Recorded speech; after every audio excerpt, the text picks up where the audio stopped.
ಈಗ ಹುಕ್ಕೇರಿ ಫಲಿತಾಂಶ ಮುಗಿತಾರೆ. October 19 DCC bank ಚುನಾವಣೆ ನಡೀತಾರೆ. ರಮೇಶ್ ಕತ್ತಿ ಒತ್ತಿ ಹೇಳ್ತಾ ಇದ್ದಾರೆ 5 ವರ್ಷ ಯುಪಿಎಲ್ ಆಡಳಿತ ಕೊಟ್ಟು ಡಿಸಿಸಿ ಬ್ಯಾಂಕ್ ಮುಚ್ಚಿ ಹೋಗುತ್ತೆ. 11 ಸೊಸೈಟಿಗಳಿದಾವೆ, ಒಂದೊಂದು ಸೊಸೈಟಿ 1 ಲಕ್ಷ 2 ಲಕ್ಷ ಕೊಡ್ತಾ ಇದ್ದಾರೆ. ಹಿಂಗೆ ಹಣ ಕೊಟ್ಟರೆ ಮುಚ್ಚಿ ಹೋಗುತ್ತೆ. ಹೋದಲ್ಲ ಅದು ಪ್ರಚಾರ ಮಾಡ್ತಾರೆ. ಚುನಾವಣೆ ಫಲಿತಾಂಶ ಬಂದ ಬಳಿಕ ಅದು ಒತ್ತಿ ಹೇಳ್ತಾರೆ. ಏನು ಹೇಳ್ತಾರೆ? ಅವ್ರು ಬಿಟ್ಟು ಹೋದ್ಮೇಲೆ ಸುಮಾರು 200 ಕೋಟಿ ಡಿಪಾಸಿಟ್ ಹೆಚ್ಚಾಗಿದೆ. ರಮೇಶ್ ಕತ್ತಿ ಚೇರ್ಮನ್ ಇಳಿದು ಹೋದ್ಮೇಲೆ ಸುಮಾರು 200 ಕೋಟಿ ರೂಪಾಯಿ ಡಿಪಾಸಿಟ್ ಹೆಚ್ಚಾಗಿದೆ ಇವ್ರು ಇಳಿದು ಹೋದ್ಮೇಲೆ.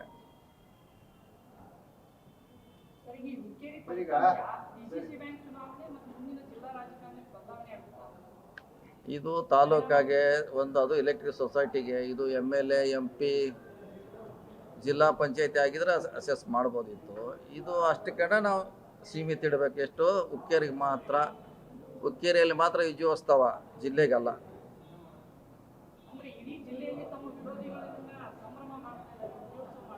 ಖಂಡಿತ ಮಾಡ್ತಾರೆ. ಮುಂಚಿಂದ ಇದ್ದಾರೆ, ಇರ್ಬೇಕು ಅವರು ಇರೇ.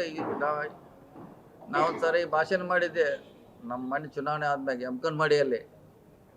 ನಮ್ಮ ವಿರೋಧಿಗಳು ವರ್ಷಕ್ಕೊಮ್ಮೆ ಬಂದು ನಮ್ಮನ್ನು ಬೈಬೇಕು. ಕೇಳಿದ್ರೆ ಯಾರ ಕೇಳಿದ್ರಿ?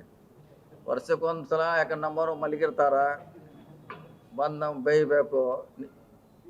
ಬಾಗೇವಾಡ್ಯಾಗ ಬಂದು ಬೈಬೇಕು, ಚಿಕ್ಕೋಡ್ಯಾಗ ಬಂದು ಬೈಬೇಕು, ಬೆಳಗಾವ್ದಾಗ ಒಂದು ಬೈಬೇಕು. ನಾವು ಅಲರ್ಟ್ ಆಗ್ತೀವಿ, ನಮ್ಮ ಕಾರ್ಯಕರ್ತರು ಅಲರ್ಟ್ ಆಗ್ತಾರೆ. ಇದನ್ನು ನಾವು 2 ವರ್ಷದಿಂದ 3 ವರ್ಷದಿಂದ, ಮೊನ್ನೆ 23 ಚುನಾವಣೆ ಆದಾಗ ಅಭಿನಂದನಾ ಸಮಾರಂಭದಲ್ಲಿ ಎಮ್ಕನ್ಮಡಿಯಲ್ಲಿ ಭಾಷಣ ಮಾಡಿದ್ದು ಇದು.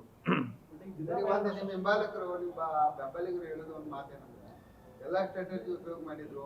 ಬಾಲಚಂದ್ರ ಜಾರಕಿಹೊಳಿ ಅವರು ಹೋದ್ರು, ಲಖನ್ ಜಾರಕಿಹೊಳಿ ಅವರು ಹೋದ್ರು, ನೀವು ಹೋದ್ರಿ. ಆದ್ರೆ ನಿಮ್ಮ ಫ್ಯಾಮಿಲಿಯ ಫೈರ್ ಫ್ರೆಂಡ್ ರಮೇಶ್ ಜಾರಕಿಹೊಳಿ ಅವರನ್ನ ದೂರ ಇಟ್ಟಿದ್ರಿಂದ ಒಂದು ಸ್ವಲ್ಪ ಹಿನ್ನಡೆ ಆಯ್ತು ಅಂತ ಹೇಳ್ತಾರೆ. ಅಲ್ಲ, ಅವ್ರು ಅವಾಗ ಅವಶ್ಯಕತೆ, ಇನ್ನು ಅವಶ್ಯಕತೆ ಇದೆ ಅವ್ರದ್ದು. ಈಗ ಹೊರಗೆ ಬರ್ತೈತೆ ಅದು. ಯಾಕಂದ್ರೆ ಎಲ್ಲ ಸಿಸ್ಟಮ್ ಫೇಲ್ ಆದ್ಮ್ಯಾಗ ನೆಕ್ಸ್ಟ್ ಸಿಸ್ಟಮ್ ಈಗ ಬರ್ತೈತಿ ಹೊರಗೆ, ಈಗ ಹೊರಗೆ ಬರ್ತೈತಿ ಅದು.